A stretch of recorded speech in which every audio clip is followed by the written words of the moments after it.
All right. Well, we're going to get started. I know we're, like I said, we're a couple of minutes late, but we have some wonderful. I guess we're going to wait until everybody finishes up. My turn? Okay. No. I know, right?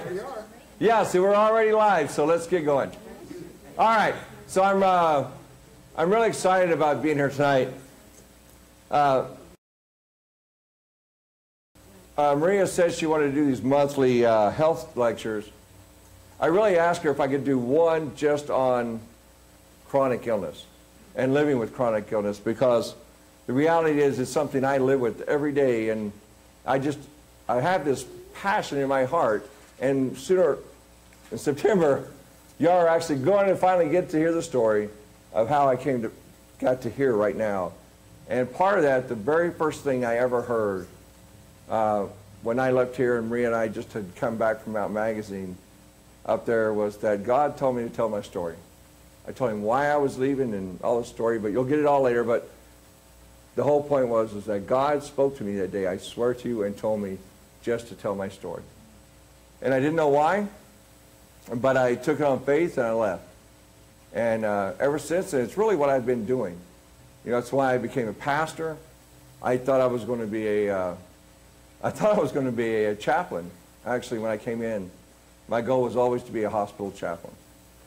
And between my senior pastor, the Pastor Sorky from the schools and stuff, told me if you really want to be or do what you want to do, and that's tell people about the health message and the illnesses and stuff, he says you really got to be a pastor.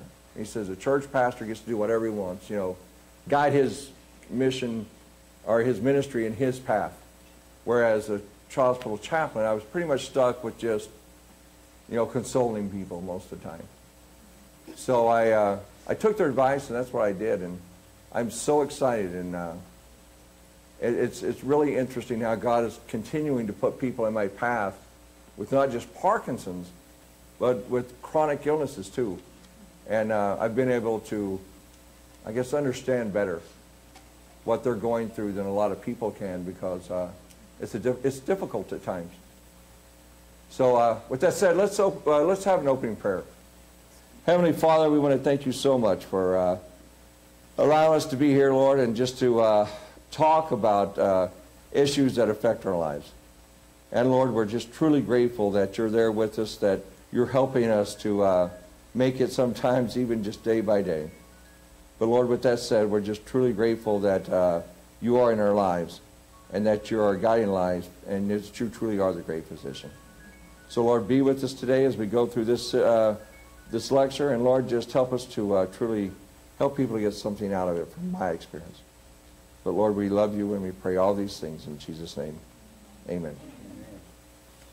Well, like I say, I noticed that over the years, and it seems like it's gotten worse. Since I left Texas and went to Virginia Beach, and I started working on how to control my illness without the medication and things, I've noticed that not only, it just seems like, I guess, it seems like more and more people keep coming to me all the time, and we either, well, they're trying to figure out what's wrong with them, and the doctors don't believe them. Let's face it, I spent 7 years trying to figure out what was wrong with me. And it was from about 25 years old until about 32, give or take, that I knew there was something wrong with my body. I could feel these little tremors inside of me like this, my voice got soft, and a lot of other issues. But I knew there was something wrong inside of me, but no one believed me. I went to more psychiatrists than I did regular doctors. And then, not only that, but even a lot of times, we get people that know what's wrong with them, but they just can't seem to understand why it's happening to them. And we get stuck in this cycle, especially at first, of why me? And it was really interesting that for 7 years I fought with people trying to figure out what was wrong with me. And then when I finally figured out what was wrong with me, you think I'd be happy about it. But the truth is, I came up to that cycle that I'm talking about that says, poor me, I'm sick and I cannot fix it. And I got stuck in that rut. Why me? So, like I say, I hope that my experience, I'm not a doctor. I can't tell you what to do or what medications, but we'll talk about some of that, at least from my perspective, and what helped me and what didn't. But, you know, really, I guess the truth is, living with chronic illness, the Lord's calling. And he says, it's time to come home. I like that. But, you know, for me, living with chronic illness comes down to one thing, and that is that we have to learn to live with what we have. We can spend our whole life worrying about why me, or trying to, or figure out what's causing the pain, or not what causing the pain, but I'm sorry, I'm not as good at the health stuff as they are. But just, like I say, you just get in that cycle. So anyway, we see so many people nowadays living with chronic illness, and we live in this constant state of pain. I know I do. I get up every morning, and I'm so grateful my wife is an early bird. Because she gets up, I lay on the couch and whine about being sore, and she makes breakfast. And by the time she makes breakfast and we get around, I can start moving around. And it helps me a lot. But you see, I guess a lot of us try to stay strong. And we try to push past the pain, but the truth is it's not always easy. And there are days that it's just hard to move forward. So, and I personally have lived with Parkinson's for now about 20 years. Diagnosed with it for about 20 years. I can go back and tell you probably in my early 20s that I started seeing symptoms. But actually diagnosed sitting across from 2 doctors in Hawaii and confirming what that one little doctor, that you'll find out about later, this little baby doctor straight out of med school, is the one that truly diagnosed me initially. But sit across from them, they told me I had Parkinson's, I would never get better, and all I could hear was just go home and die. That's not what they told me, but that's what I heard. Yeah, and that's what's implied. So, you know, I've gone through those days of depression where I just sit there and I wished I were dead. At least that way the pain would go away and I wouldn't be hurting anymore. And I took all the medications that they gave me at first. I went through all the side effects, and especially when I was trying to figure out what was wrong, they kept giving me different medications, and I would just be on one medication after another, and it was crazy. One wouldn't work, so I did have, you know, it'd still set up in the medicine cabinet and they'd give me something else. I literally had a medicine cabinet full of medications, and nothing was working. I finally just, like I say, you kind of have to pour them out. There we go. So eventually I just had to pour them down the drain. But I guess you can't stop controlling the illness, but you have to stop. But I did stop taking the medications, and I would look for alternative therapies. Because for me, like I say, it was too much, the side effects.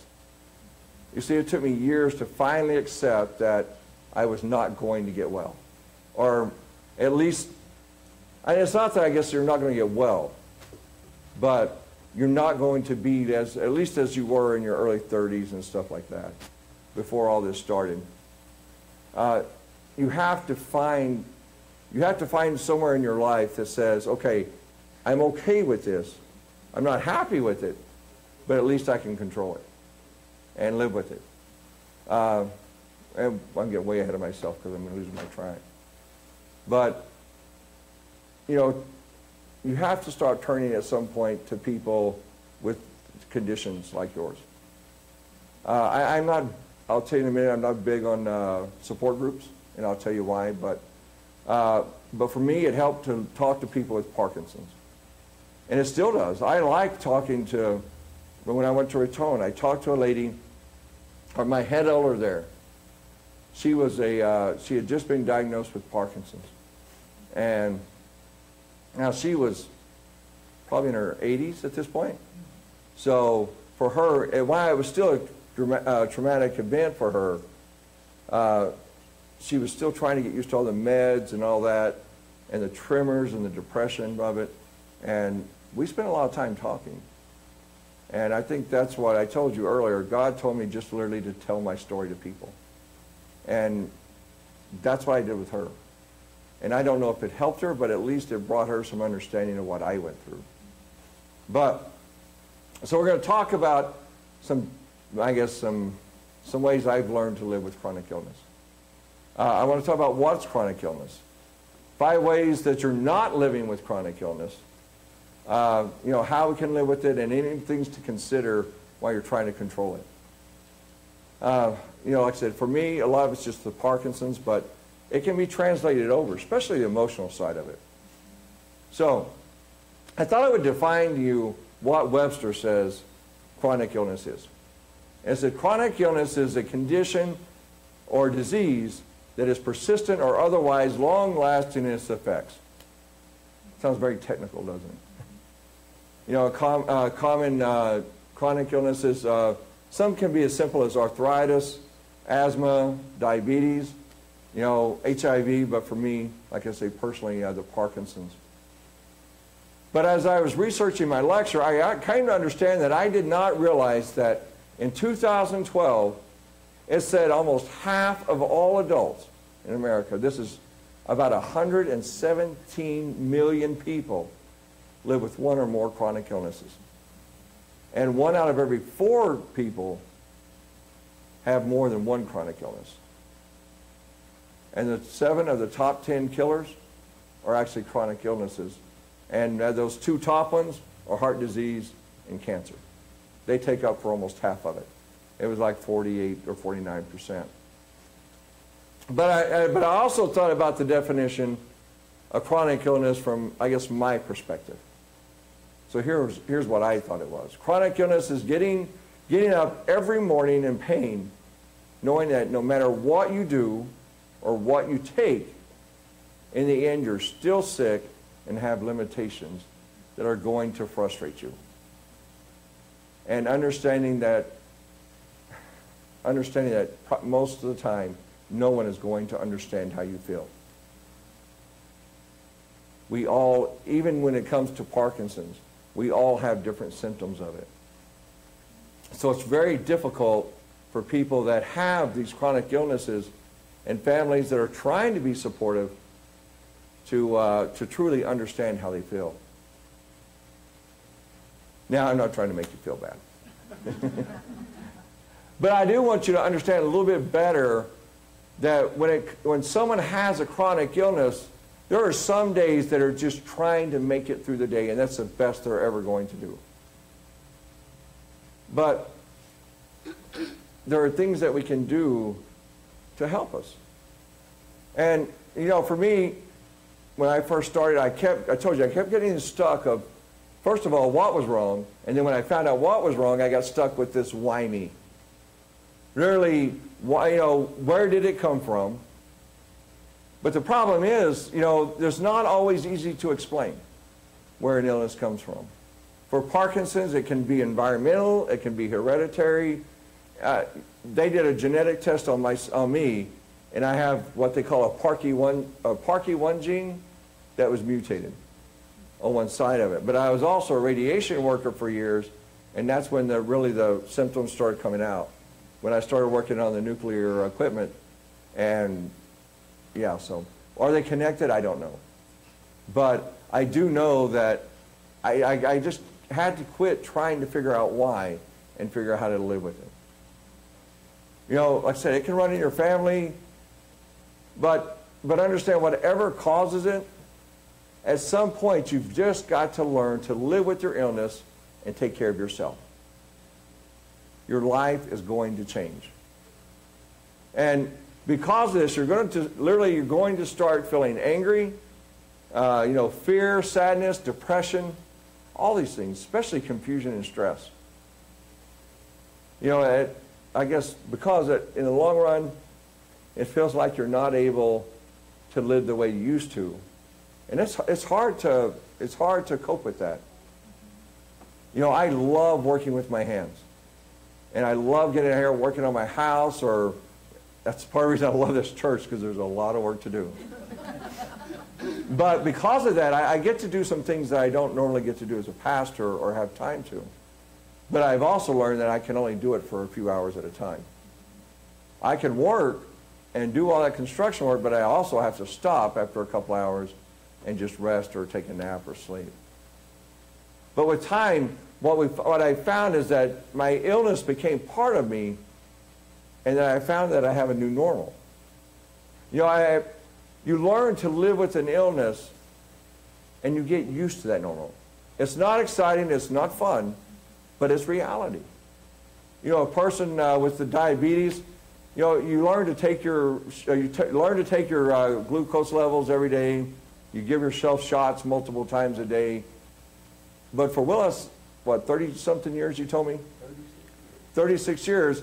He's learned to live with this, and it's become his new normal. He carries around his little red pouch, and then I usually have to give it to him before he leaves the house, because he leaves it on the table. You know, with the person, a person with asthma learns to carry an inhaler with them all the time. You know, and avoid things that are going to cause their asthmatic attacks. It becomes their new normal. And for many of us that suffer from this fatigue, well, we learn that we can work so long, and then we just have to stop and rest. And I'm not going to tell you it's not frustrating, especially the fatigue side.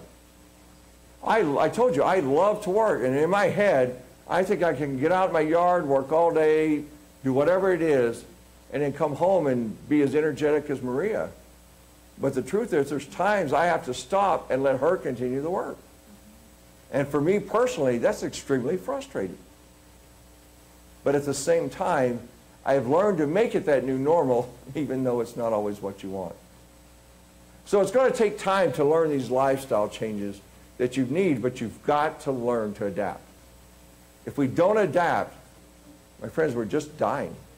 We're going to end up sitting in that bed, looking at the ceiling fan, and yeah, have a good example today, and just think of ways that we can stop the pain. You know, you may have to change your diet. You may have to exercise. But we've got to, I guess, also learn to be gentle with ourselves. Over time, we're going to learn to adapt to the new normal that you have. And know that, and I know I keep repeating this, but you've got to learn to adapt and learn and understand what this new normal is. And it takes a lot of work. But trust me when I tell you, you will feel like yourself again, at least in some part. And you're going to understand that your illness isn't who you are, it's just part of you. And it's going to be confusing at first. It's going to take a lot of time to make sense. But we do have to give ourselves some time to learn to take care of ourselves and our illnesses. You know, it takes a lot of energy to manage chronic illness. You know, sometimes it can even affect our outlook, our moods. Sometimes we just feel like we're alone. And like I say, the more that you have, it's good to have a support group. But the truth is, most of the people around you aren't going to be that, because as much as they love you and as much as they want to help you, and they do, my wife makes very good breakfast. But in the same time, there's just things that she can't do for me. And there's times that I just have to sit there and get over it and push myself through it, even though I don't always like it. But like I say, so there are going to be times I'm going to be angry about it. And it still seems like it's unfair that I'm sick sometimes. But I've also come to peace with it. I don't know why we all get illnesses. You know, there's many accounts throughout the scriptures that talk about people getting sick. You know, Jesus was asked, what did this guy do wrong, or was it his parents? But what did Jesus tell them? He said it was neither one of them, didn't he? He said it was for the glory of God. Mrs. White, Paul, were told that they were never going to get better. It helped keep them humble so they could do the Lord's work. Sometimes maybe if we're not restricted by certain things, that maybe we'll get too proud. Maybe we just wouldn't be on the path we were going to be on. My goal in life was, when I joined the Navy, was to become a Command Master Chief. So that was to make it to E9, and then once you're in E9, you've got to become basically the highest enlisted person, selected as the highest enlisted person in the on that ship. And that's what I wanted to be. That was my only goal in life. But when I got sick, I made it to E6. And there's nothing wrong with being an E6, don't misunderstand me, or first class petty officer, but it wasn't what I wanted. So like I say, it can be very frustrating, and can also just seem like the worst thing that ever happened to you in your life. But for me, if it hadn't happened in that manner, I wouldn't be a pastor either. I would have been a Command Master Chief. I would have just now, I enlisted in '89, so 30 years from that, it would, you can't even do my math today. Just in a couple more years, I would be retiring as a Command Master Chief. I loved being in the Navy, and I loved what I did. But, so, like I say, you're going to be afraid that things are going to get worse, but these kind of feelings are normal. But we've got to understand that if we allow the stress of those doubts get to us, our illness is going to get even worse. Stress is probably the worst thing that you can ever have in your life when it comes to chronic illness.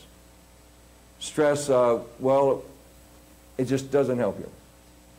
If you allow it, the illness gets worse, and the long run, like I'm assuming with diabetes, if you allow it to stress, your blood sugar or your blood glucose runs up. The Parkinson's, the tremors come out. The voice starts, you can hear the tremors even in my voice. The fatigue's worse. Maria and I don't fight often. I tell people you can't put two people together and not have them bicker. But Maria and I do make a point not to fight. And you know what I'm talking about, that type of argument that just scream at each other. Because when I do, I get sick. And that's the one thing we try to avoid more than anything. But I read somewhere that 90% of all illnesses are made worse or even caused by stress themselves. And so we got to find ways to reduce the stress. You know, we can walk, we can read books, watch movies, take art classes. You don't want to see me draw my stick figure. But play an instrument, that's worse. You don't want to hear me sing.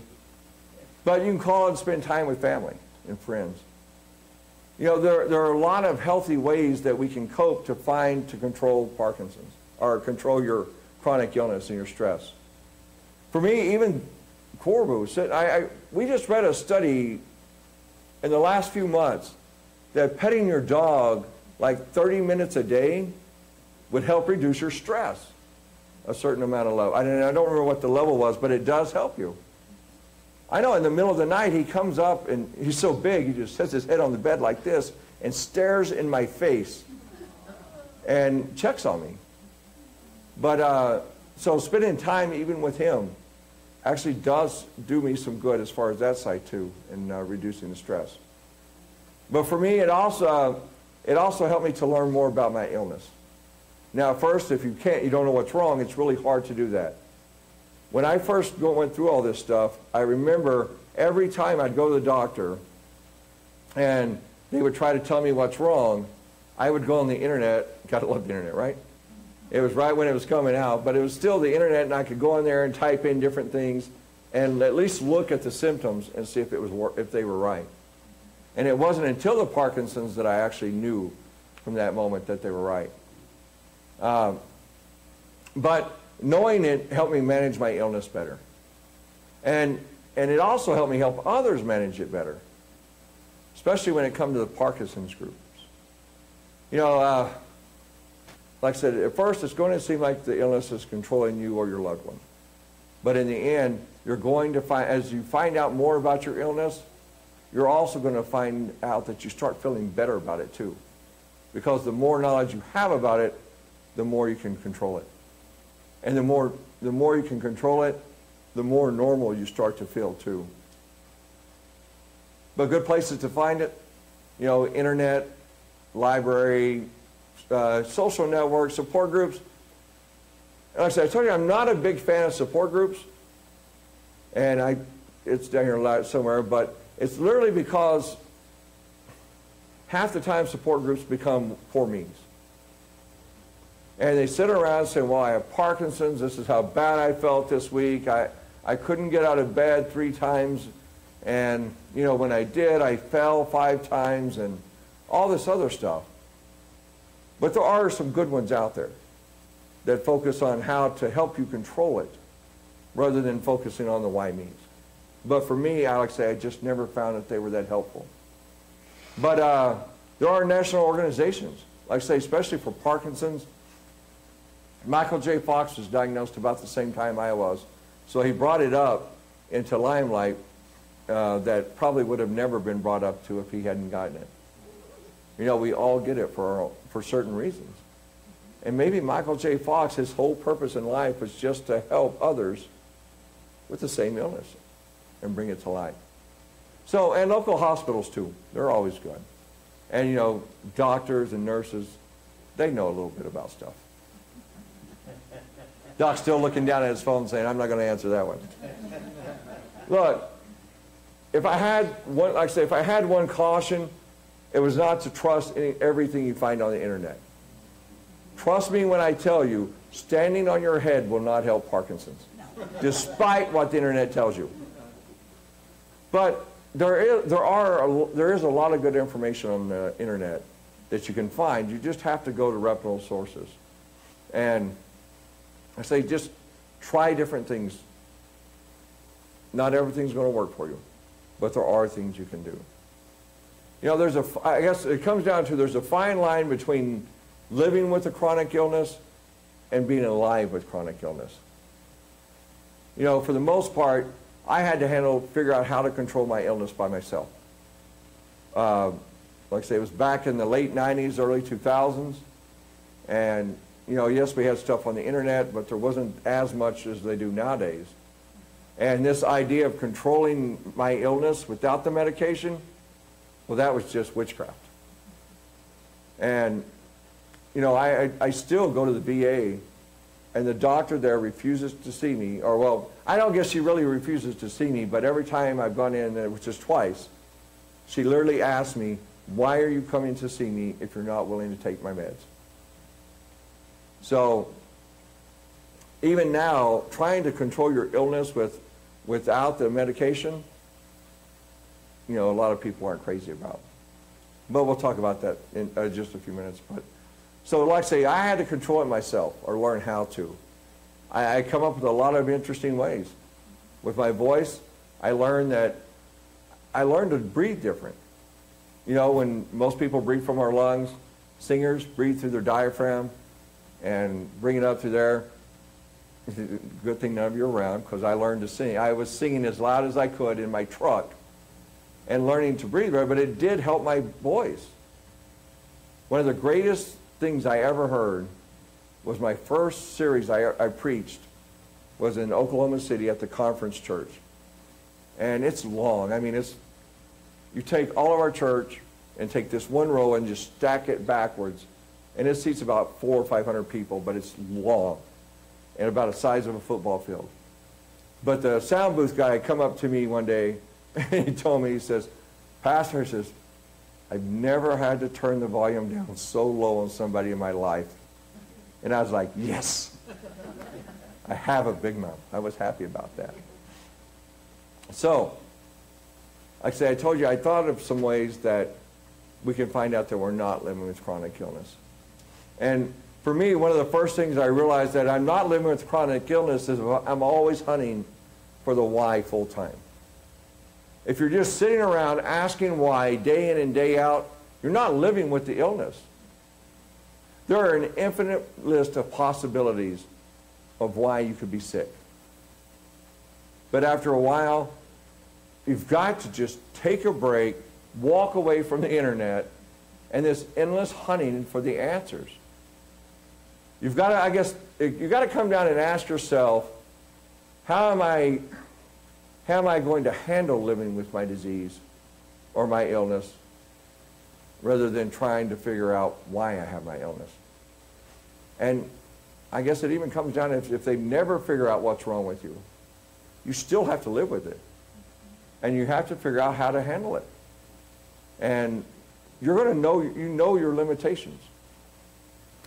You know, that there has to be breaks and balances in the search for that answer. I'm not telling you not to keep looking, but you've also got to, you've got to quit going from doctor to doctor to doctor and figuring out why you have it. You've got to have a life. And it's hard at times.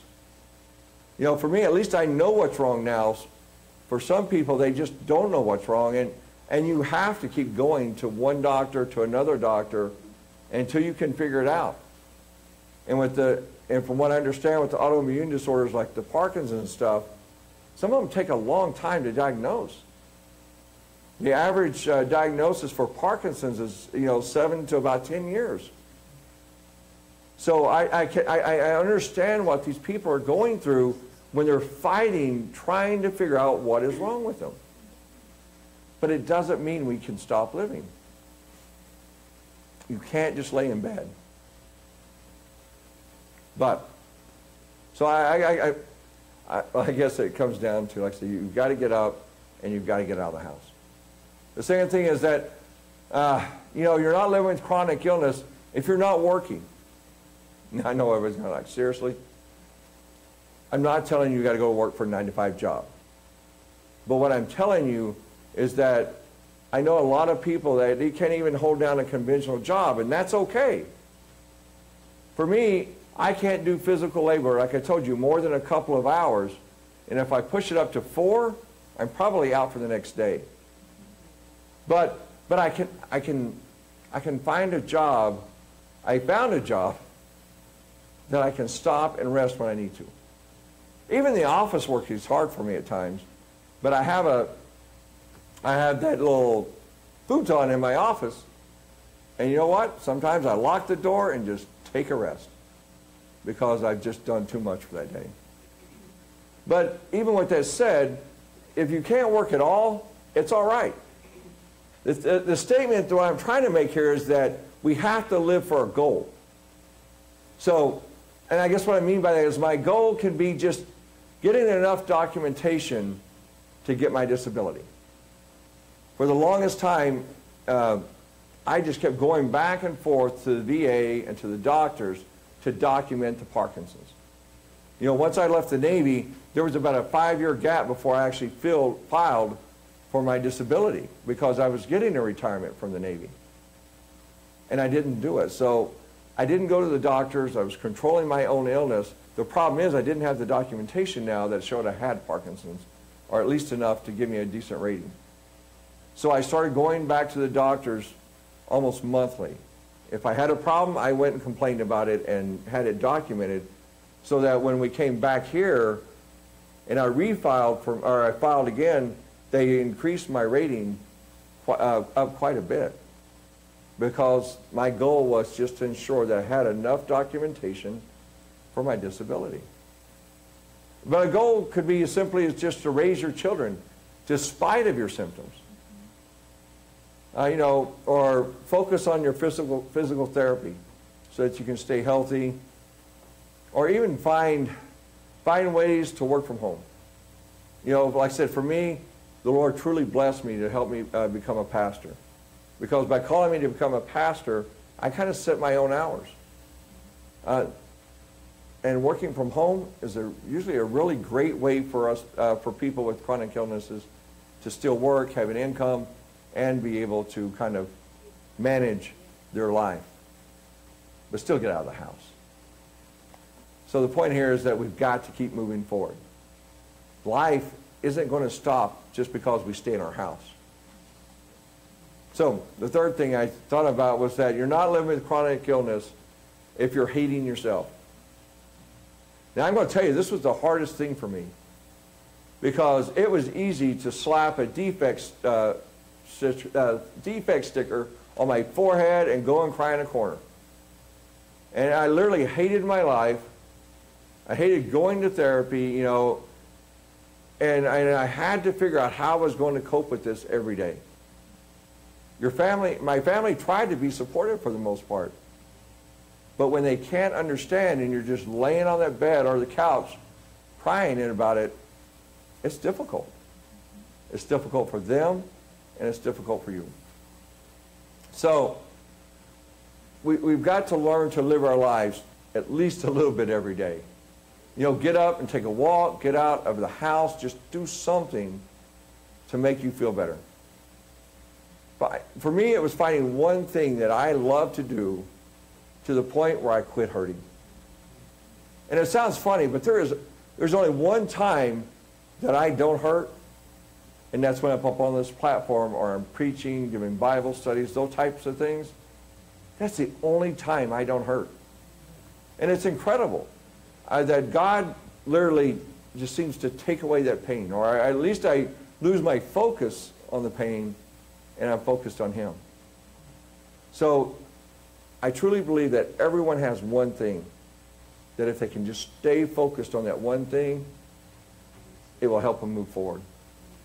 And just get away from that hating yourself for being sick or for being a burden to my wife. Because I'm not a burden to my wife.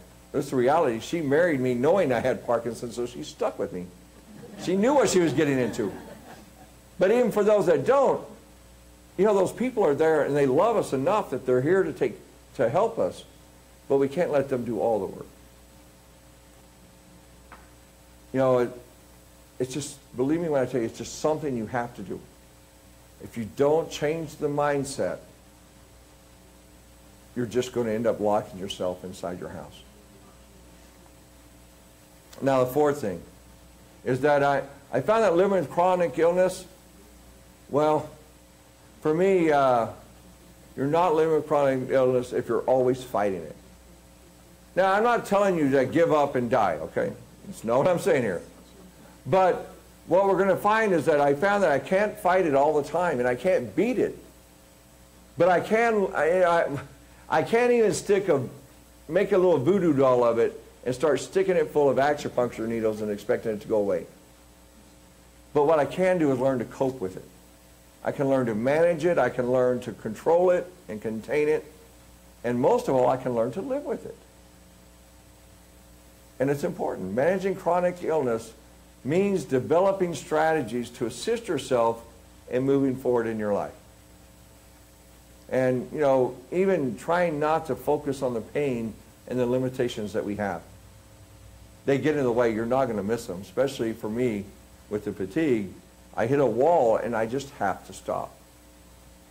But it doesn't mean I let it define who I am. So don't headbutt it, outsmart it. That's kind of my take on it. And the fifth thing I thought about was that you're not living with chronic illness if you're not moving forward. You know, we like, especially when you're sick, I love to just crawl up in bed, cover up, and just start feeling better. And it works with the flu, but it doesn't work with chronic illness.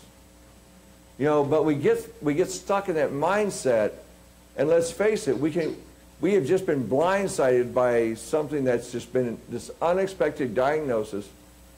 And for me, like I told you, I was sitting across from two doctors, and they told me that I would never get better, I would only get worse. Here's a bottle full of pills, and by the way, we want to drill 2 holes in your head and stick wires in there to help the tremor stop. Okay, there ain't much in there, but they're not drilling them out. So, and I guess the other thing is too, we have to remember that life with chronic illness really isn't any different than any other life. It's just, life is full of obstacles.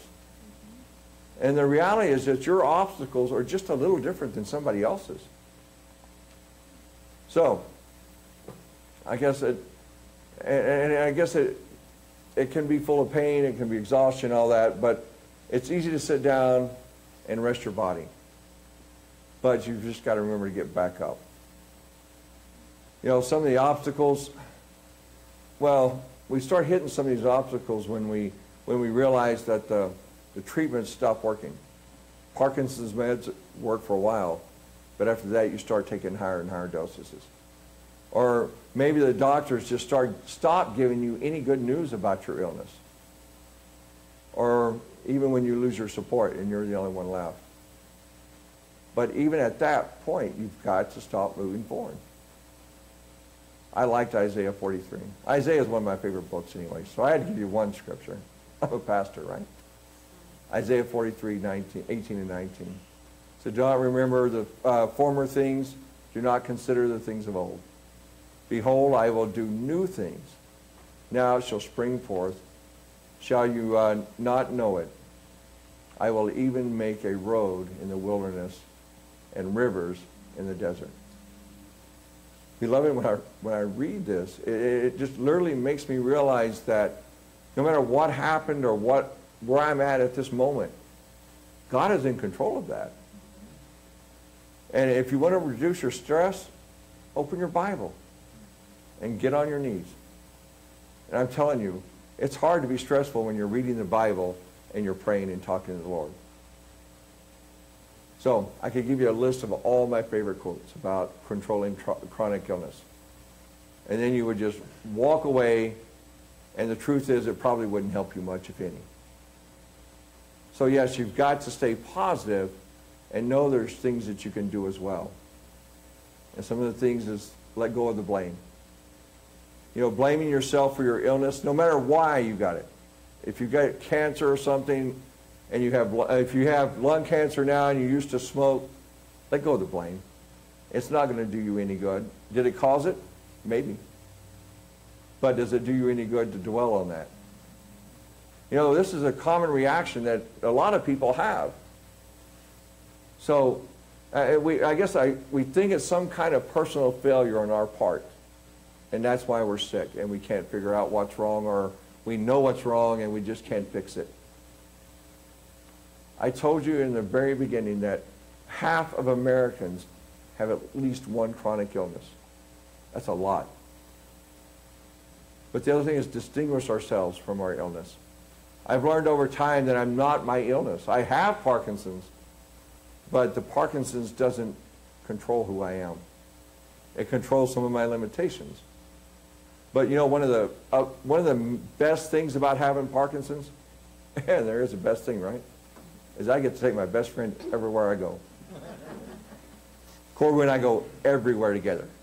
There are some places I'd rather not go with him, but he gets to go everywhere with me. Okay, I understand that there are limitations too. Chronic illnesses are tough on people because we can't do everything we once did. But understanding my limits, I've learned to stop and, like I say, just take naps if I need to. I've enjoyed life a whole lot more nowadays because I've learned to just take it a little easier for the most part. Use your pain for good. Sounds hard, doesn't it? But when I first told I had Parkinson's, I was devastated. And I've come to understand, though, that I can use my illness to help other people. I can't tell you, like I said, how many people over the years have come to me and asked me how I control the Parkinson's. When I first left Texas and went to Virginia Beach, I worked in this bookstore. And during this bookstore, when I was there, I started getting to know people. And as I got to know people and they learned I had Parkinson's and I was trying to control it without the meds, you would not believe the number of people that were coming to me. It was incredible. I mean, it was to the point to where my bosses at the bookstore refused to let me talk to the people about it anymore. They literally gave me a little conference room twice a month that I could go in there and talk to people about my illness and how I control it. And this is when I first started trying to figure out how to control it. I had doctors in the room with me listening to me and telling them the things I did to control my illness, because especially during that time, you just didn't do it without taking Cinnamon, Requip, Mirapex, or any of those type of drugs. So I've learned, like I said, that voice I heard up on the mountain at one time that told me just to tell my story was what God's purpose was for me. And it's an incredible purpose. 3 words. That's all I heard. Just tell your story. but they've literally changed my life and helped other people. So I've learned to control it without the meds, and I help other people. So you have to be able to help others. If you're not helping others, then you're just focused on yourself anyway. And now it's true, and like I say, I'm not a doctor, and all I can tell you is what's worked for me. You know, taking supplements like L-Dopa, it's the natural form of the dopamine, or the cinnamon and things like that they give me. But it's a natural form of that seems to help me in my Parkinson's as well. Now, I take other things. Ashwagandha, for me, is an herb that helps you, it's supposed to help with fatigue. And it seems to help me quite a bit, actually. So much that I gave some to Darla. Well, I gave her the tea, and she drank it and said it tasted like grass. But I think it helped her a little bit. There are pills that don't taste bad, and I gave her those too. But what I have read is that the tinctures and the teas seem to absorb better than the just taking the gel, or the different pills. So, and like I say, we'll finish that in a second. Find people who understand. You know, for me, like I said, I told you I don't like support groups. They usually end up turning it into why me, and crying about how their week went. And for some people, maybe that's what they need. But for me, that wasn't what I needed. What I needed was someone to tell me and help me figure out how to control my illness, so that I didn't have to sit at home and play video games all day long, that I could get out and do something else. And so that's what I did. So actually, I'm not going to give you any medical advice. But with that said, there are many ways that I do control my illness. And, like I said, one of the first things you're going to find out is that the medications are there. And I'm not telling you there's anything wrong with the medications. The Parkinson's meds were quite strong. And they have a lot of side effects to go with them. So for me, they weren't very good, because every medication I take I get the side effects that go along with it eventually. And pretty quickly normally. So over the last 20 years, I found out that it's better for me to control my illness without the meds. But, like I said, drugs like Cinnamate, Requip, just to name a few, did help me for a while. And I felt like I had my old life back, but I also had a slew of other drugs that went with those. Because I was taking Cinnamate. We won't even talk about the side effects of the Requip until later on. But the problem is I was taking 8 drugs every 3 hours. Or medications, I shouldn't say drugs. I was taking 8 medications every 3 hours. One of those were for the Parkinson's. The other one was there to help kind of boost the effectiveness of the Parkinson's meds. And the rest of them were there to control the side effects. And it just seemed like they would give me one drug, and I don't remember which one, it was Requip or Cinnamate, but would keep me awake, and they would give me a sleeping pill. And then when they switched the drugs, the other one put me to sleep, and then they had to give me another pill to keep me awake. So it was just for me, it was a never-ending battle. And I knew that I had to control my illness another way. But I told you I control my illness with supplements. Now I have a long list of supplements I take, but I also don't take them every day, all days. What I have found that best works for me out of the box of stuff that I have is to take 1 or 2 or 3 of them for a while, stop that one, and then I start taking some other ones for a while, and it gives my body a rest. I don't know if it's the way it's supposed to be done or whatever, but I'm just telling you that's the way I do it. I found that if I take everything all the time, for one, I'm taking a handful of pills, I might as well just be taking the medication. And plus the fact that you're going to be paying for all these things. The medication the supplements aren't supported by the insurance companies. So by at least rotating them too, it does help me a lot. Like I say, one of the main side effects, they don't pay for it. Like I say, I was on all those drugs. And a Like I say, mine was only the Parkinson's meds. Like I say, chronic illness isn't cheap. For me, back when I first got Parkinson's, I was told that Parkinson's was about a $25,000 a year maintenance cost. And that was, like I said, about 20 years ago. So I can imagine what it costs to maintain my illness now. But it doesn't cost us $25,000 a year to control it with this. But there are other ways. One of the best ways to control your illness, diet. And I know no one wants to hear that, right? I mean, I know that you're going to snicker, but you'd almost prefer me to talk about exercise than to change your diet. But understand, I learned that eating sugar, high amounts of sugar especially, and meats, especially red meats, make my illness worse. Now, I'm going to tell you, I went to the website just this week, and it says eat lots of protein, okay? Eat lots of chicken and beef, and especially red meat, because it's good for your protein. But I'm going to tell you, every time I eat lots of red meat, you ask my wife what happens, and the Parkinson's gets worse. Don't always trust what other people tell you.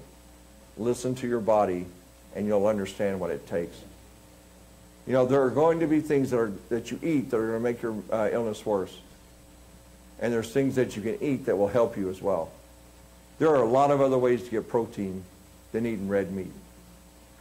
Although I do like a good juicy steak sometimes. But just don't eat too much. You just don't eat much. Like I say, eating I don't know why, but just like I say, eating heavy meals too really affects me a lot. I think my body, to me at least, my understanding is that my body spends more time processing the food and has less time fighting the illness. So if you're eating something that makes you feel worse, stop eating it. And keep a log. I found that when I started doing that, I kept a log to see how I was feeling. And I found that correlation between, I can't talk today, between the sugars and the meats by looking and seeing when I felt bad and when I felt good. And I knew that when I eat lots of ice cream and drink sodas, it was bad for me. And when I eat red meat, it was bad for me. And well, Maria, we can just let her ignore it, but when I do eat her vegan diet, I feel better. Just don't tell her that, please. I know that. You know that. So, you can also try buying organic versions, hormone-free, pesticide-free stuff. It does come back to what we kind of talked about this morning in our counsel for Mrs. White. At some point, all this stuff that we're putting into our meats and radiating our food can't be good for us. So buying the organic stuff is more expensive, but it might help you. All right. Okay, maybe you'd rather hear me talk about the diet more than you would the exercise. And the doctors will constantly discuss the importance of physical exercise. Right, Doc? Yeah, there you go. But the nice thing about this is it really does help your stress level. It helps you achieve, obviously, better physical health, but it also helps you stay positive, too. When it comes to the illness, research have shown that when I exercise, that these neurotransmitters that I'm missing, the dopamine, actually is increased, as well as the serotonin and the endorphins, and all those are released even more. So, one positive, it gives me a good excuse to play golf. But exercise is really important. And we're almost finished here. And like I say, I told you before, you've got to reduce your stress. The stress has got to be the single most important part of controlling any illness. Because like I said, stress literally, if you're under a lot of stress all the time, you're always wondering why me, you're always trying to figure things out instead of living your life, it really does affect your health in the long run.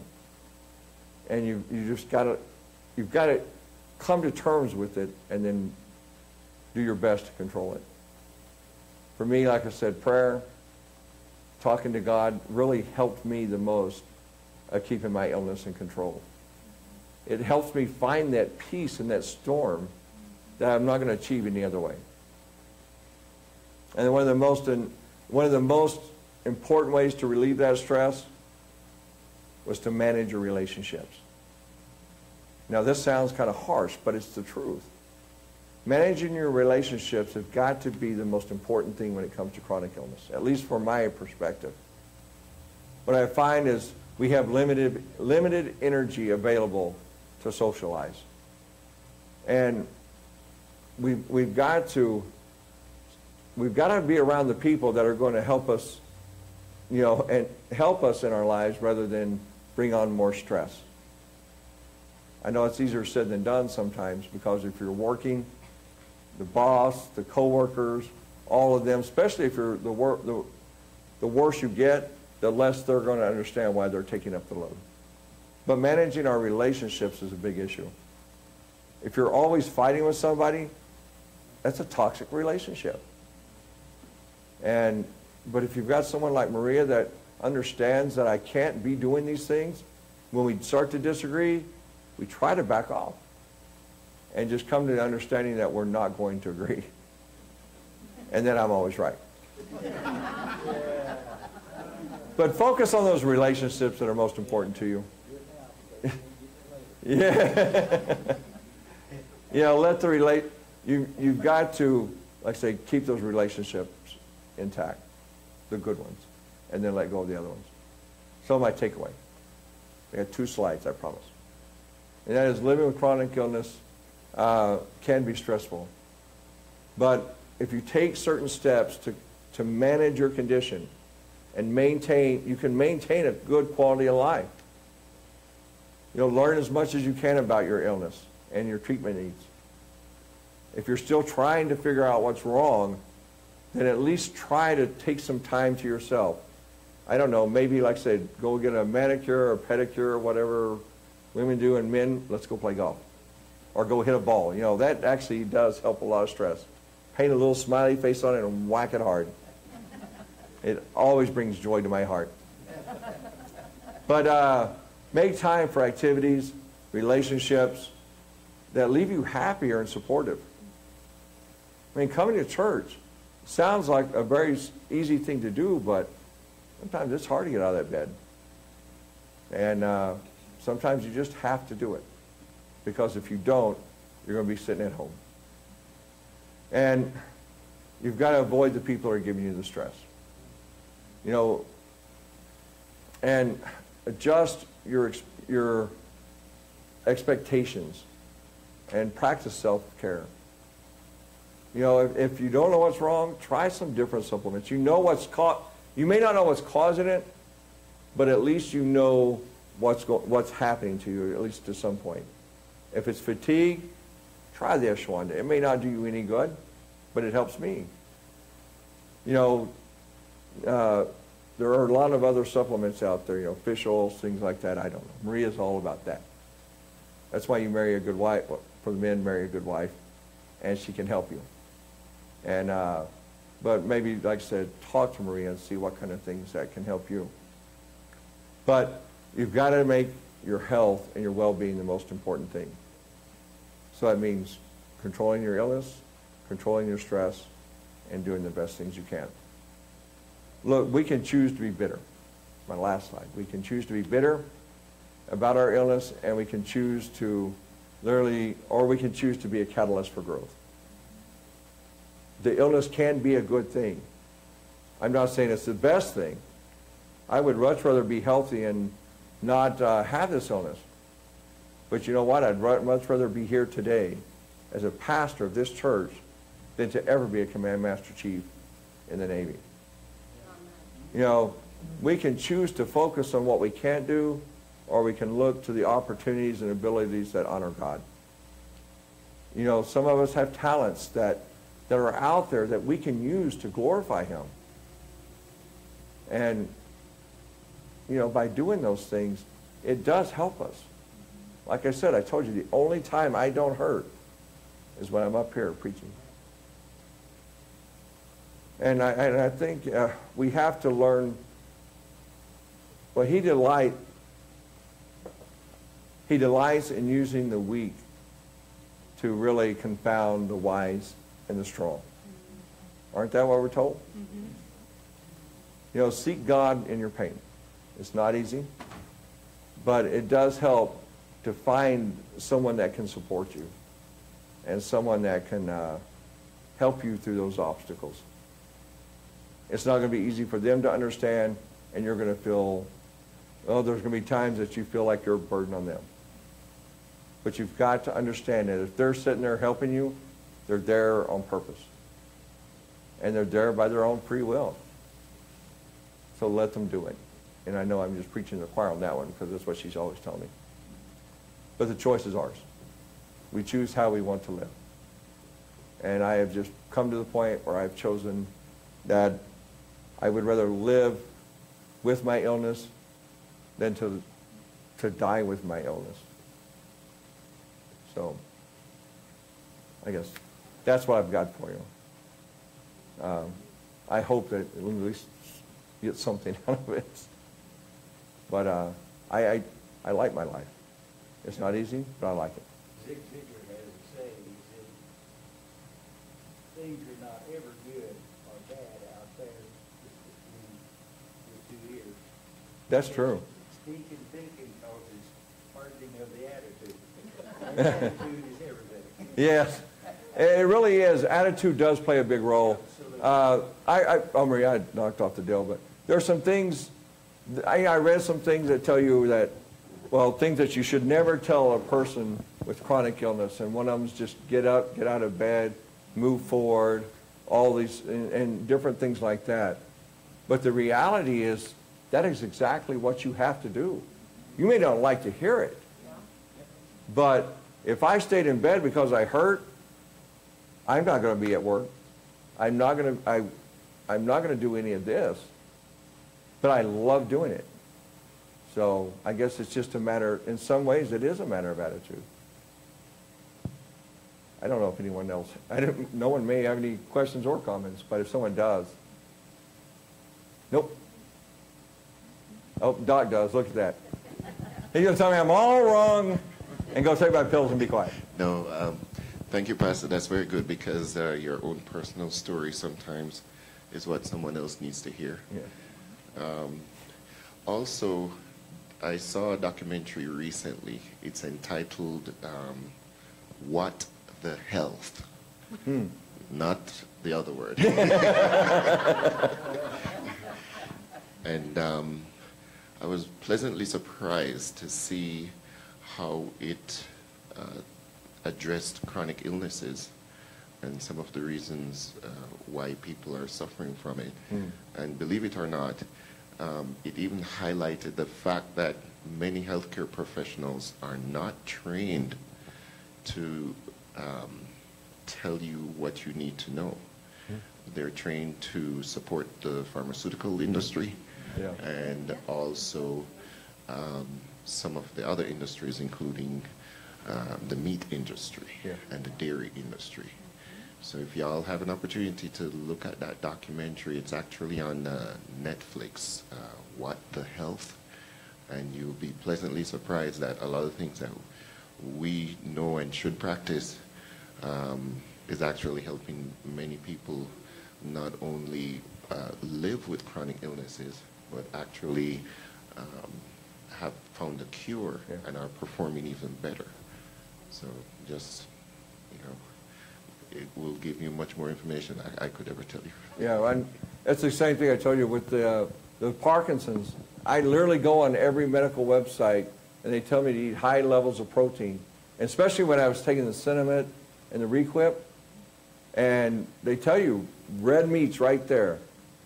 Now, I can eat chicken and stuff, they don't bother me so much, but I'm telling you, I eat a lot amount of red meats, and I get sick. The tremors come out worse and everything. And you have a lot of stories from the health side of that. Actually, recently came out a video, and if you go and search it, the American Medical Association just put out a video, and they decided with 2 resolutions. And they even vote about it, and you can read more on the websites.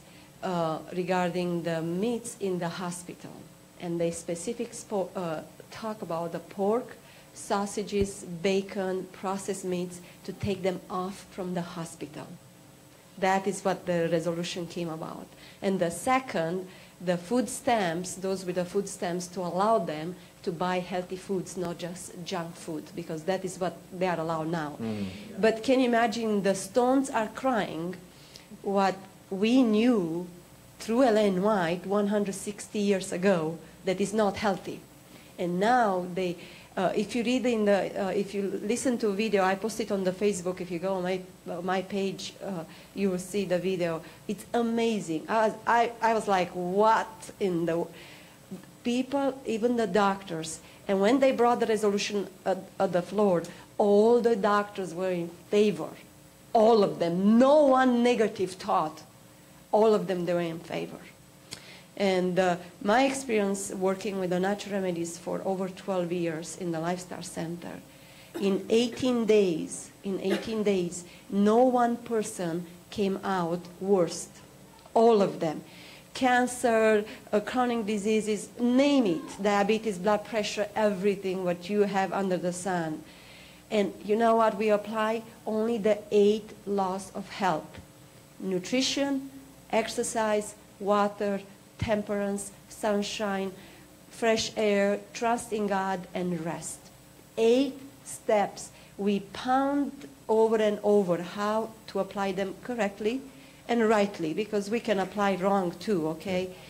But believe me, in 12 years, I never saw a person getting worse from the Lifestyle Center, and we had a lot of patients, a lot. And as a nurse in the hospital, I took many people on the back door from the hospital. We took them, all of them, through the front door, and way better. Then I encourage you, read about these 8 laws of health. Get documented. Now even, not necessarily from our books, the Adventist books, even out on the internet, search about water, search about the sunshine, search about temperance, and you see so many articles, unbelievable. Go on the website about sleep. They have on sleep.org. Go and read. It's everything what we taught. It's nothing new. You know, vitamin D.org. They will tell you exactly what we spoke. Unfortunately, the Adventist Church is the tail in the medical field, and the Stones now, Neil Bernard is not Adventist. We have Dr. Esterstein from the Cornell University. It's Ohio University. I'm not sure how you pronounce Cornell University. Cornell University. They are not Adventists, but they are preaching the same message which we have, and they have powerful results. And I encourage you, just go over and look over these 8 simple steps, how you can implement them in your life regarding your illness, and you'll see that you'll improve a lot. And that's what we even heard this morning, was that Mrs. White talked about the fact that even the people not within the church is where we're going to be hearing a lot of these things come from. So, during Kellogg's time, we were the head. Princes and kings from different countries will come to be treated in Michigan because of Kellogg. But after Kellogg left, we left the medicine aside. But he has powerful treatments, which actually in the Lifestyle Center, we still apply them, Kellogg's treatments, because they are powerful. Well, I know I ran over quite a bit, so I'm going to keep her. That's why I just stopped. Yes, John. Oh. You talked about Requip side effects? Yes. She takes Requip for restless leg syndrome. They like to use the Parkinson's drug Requip for restless leg syndrome. Well, you'll hear about it soon, but the reality is that you have to be careful with the checkbook. Requip and some of those drugs lower inhibitions, which cause you to do things that you would not, that any normal person wouldn't do, but because you've lowered the inhibitions, if you have things towards like gambling, and we'll just leave it with the gambling side of it. But that's your problem. It just does something to your thought process that even though you know you're not supposed to do it, you do it. I lost well over $60,000 gambling. I was in the Navy at that time. But, oh yeah, you mean for the medication levels? They may not. But yeah, I had a lot of side effects, but that was the worst one for me. Is I lost my life savings because of it, and I don't blame it. It's my fault. I chose to do these things, but the reality is, when those inhibitions, when they're lowered, you can justify anything. And I swore to my wife that if I ever went back on the Parkinson's med, my name comes off every bank account, and every credit card gets chopped up, and she has total control of it. Yes, Sherry. Here. Oh, you want? I was going to say, as someone with a disabling chronic condition, there are some things, often people like me, especially when you're talking about managing relationships and Yes. around, which you're exposed to and all, and yes, I do have to choose to isolate myself a lot from people. If I don't come to church, it's not because I'm not out of bed, I actually get up very early, but it's because I'm having to limit who I'm exposed to, what people say to me, and also I don't have the energy oftentimes for conversation or whatever. But also, there's a website that has things that people will write in. They're very thoughtful, insightful things that people who are dealing with chronic disabling conditions will say. Yeah. And this is something I found very Okay. interesting. It's one reason I do tend to isolate myself often. It says, warning, things not to say to someone with a disabling chronic condition. But you don't look sick. How many times I Yeah, we hear that one a lot. I've been told I carry my dog around just because I like to. So. And other things that, and if I had a dime, for every time I've heard somebody say this to me, I would be more familiar by now. And something else to not say is, everybody gets tired. Or, you're just having a bad day. Or, it must be nice not to have to go to work. Like we're choosing. Yes. I wish I had time to take a nap. Which is far from it. I would need to, and I can't most of the time. If you just get out more, you're just getting older. I haven't had that excuse yet, but I've had You'll get in there. Wait until you get to Willis's age, then they tell you that. other patients that are dealing with autoimmune diseases and chronic illnesses. Yeah. They do get told that. Doctors like to use that excuse a lot for patients. If you just get more exercise, and I know your point of, yes, we do need to exercise some, but when my body literally, as I'm trying to push my body to exercise more, and I'm getting more fatigue and Yeah. more short of breath and less that I can do more, there's a fine point with that. There is, and you have. Exercise is not better. No, and you have to have the balance. That's why you say you've got to know your limitations. And then another thing to not say to people with chronic illnesses, it can't be that bad. People like they don't Yeah. have any idea. Or it's all in your head. I think I've had doctors tell me that. You're Yeah. just depressed. You need an anxiety med or antidepressant. And I know it's not that. There are people worse off than you, but that's just to make it better. You'll just have to tough it out. You just need more of a positive attitude. People who know me know I'm a very bubbly, happy person. Yeah. But when you get tired and years of getting sicker and sicker, not finding answers or dealing with this, yeah, you're going to have a little tough time staying positive. But changing just my thinking or just think more positive thoughts is just not going to do it. Doesn't do it. And this too shall pass. Well, it may pass. It just may not pass the way you want to. No, and you're right. I've been dealing with this since 1988. I can say, yeah, it's not just dealing with Yeah. this too shall pass. I'm praying it does. It, But I wouldn't wish this on anyone, but unless you get it, you just don't get it. look, Something else to be thoughtful of. yeah, I read those, and you're right. There's a lot. When it comes to certain things, like you said, exercise, those type things, getting out, you're right. Sometimes they're hard, and you have to, especially for the exercise, you have to know your limitations. It's like my working. I can work 2 hours, but I can't work anymore. I used to run. I don't run anymore, but there are other things that we can do. And yeah, some of them aren't always the best. Some of them are not necessarily wrong. They're just frustrating when you hear them. And if you don't understand what they're going through, yeah, it's difficult. Actually, all of those things. But it does, but there is some point too. We have to have a balance of you know, there is a balance of not being able to do something and being able to do something at least as much as I can.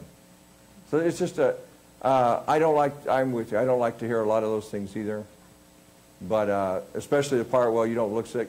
Like I say, especially when it comes to the dog, why are you carrying your dog around with you?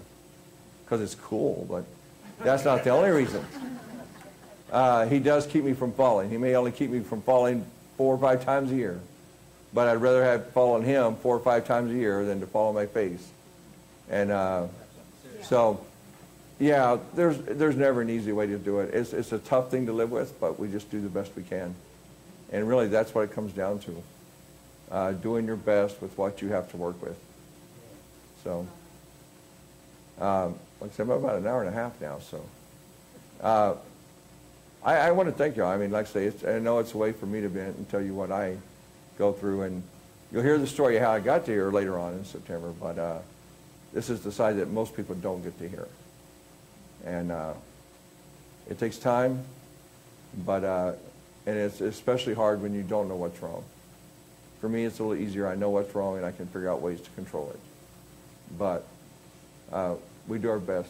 Yes, Ida? Pastor, when you were taking the medicines, did you see other doctors, or just that one particular doctor that would? She asked me, Doctors that take care of it, and they, you should be taking, because he's giving you some.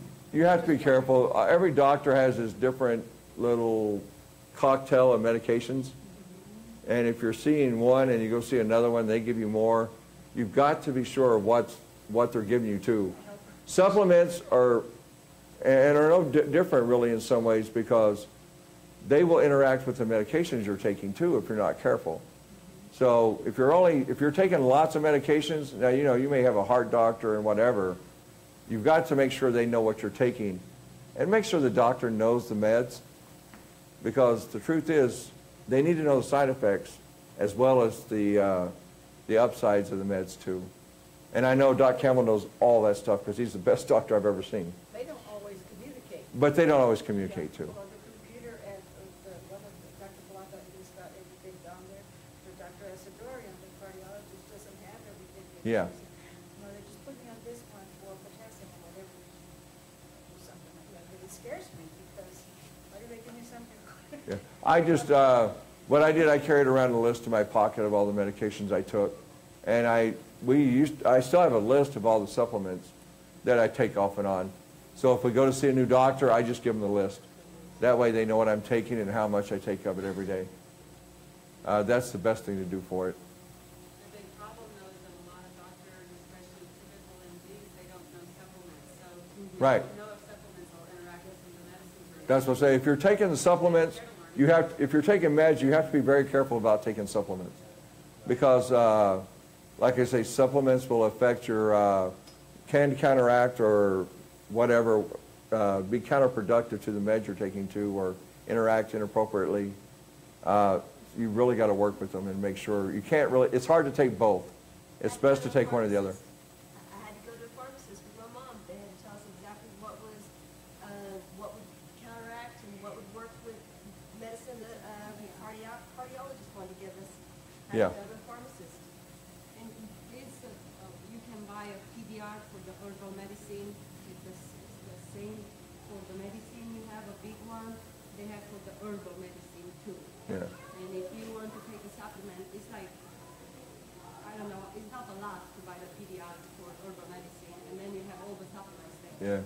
Yeah. Yeah, actually, yeah, some of them will, like I said, they will thin your blood. Supplements can thin your blood. They can do other things for you too. And like I say, you just have to be careful and make sure. But you do need to make sure the doctors know it.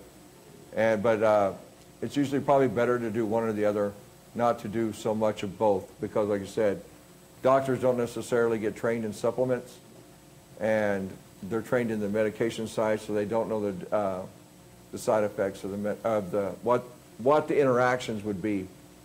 So be careful with that. And one thing with supplements too, more is not always better, like getting more supplements in different times. Well, that's Supplements that they can interact with themselves too. yeah. And also oftentimes And that's what I was talking about earlier, is that when I take when I take the supplements, I don't take them all at once. I take different supplements for a while. I'll take a set of supplements for a while, and then I go and I switch the supplements, and I'll take those for a while and kind of rotate them around. Like I said, more is not always better, but rotating them seems to help me, and I feel better when I rotate them. So, well, let's. Actually, I'm at an hour and a half. Let's have a prayer, and like I say, if you want to talk, I'm more than willing to talk, but I know other people have places to go. So let's have a closing prayer. Heavenly Father, thank you so much for this beautiful day, the chance to be here to discuss this thing, discuss illness, Lord. It's not always easy, but Lord, we know that through you that we can overcome or at least live with what we're going through. So Lord, give us each and every one of us the strength to either support or to control and to live with. And Lord, most of all, just let us know that you're truly there and care for us, so that as we go through our lives, we can see the sunshine of the day rather than the darkness of the clouds. But Lord, we're just grateful for you, and we love you, and we pray all these things in Jesus' name. Amen. Pastor, you've been medicine for us. Yeah, well, I like being here. Facebook guy, everybody on Facebook, thank you. We enjoyed it. And you just have a wonderful day.